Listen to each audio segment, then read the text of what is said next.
Fin novembre, Gwen, Isabelle et Sydney vont traverser l'Atlantique pour participer au Raid des Alizés, une course solidaire et féminine qui met en lumière les associations.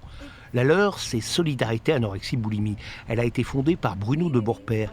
Il y a quelques années, il a perdu sa fille qui souffrait d'anorexie après le décès de sa mère. J'ai pas su aider ma fille. Je savais pas, j'y comprenais rien.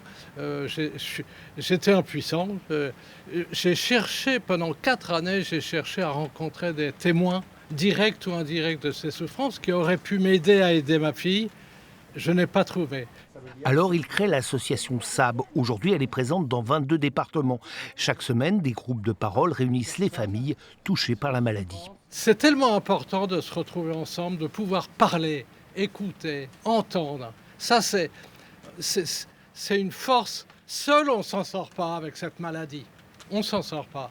Ensemble, on s'en sort.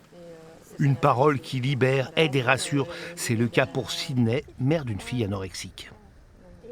C'est difficile, on est vraiment face à un tsunami et on peut vite se sentir seul. Et la culpabilité aussi, au début, elle est assez difficile. On se demande ce qu'on a fait, pas fait, pourquoi ça nous arrive en fait, pourquoi ça lui arrive. Leur objectif à tous, que les troubles du comportement alimentaire ne soient plus un sujet tabou.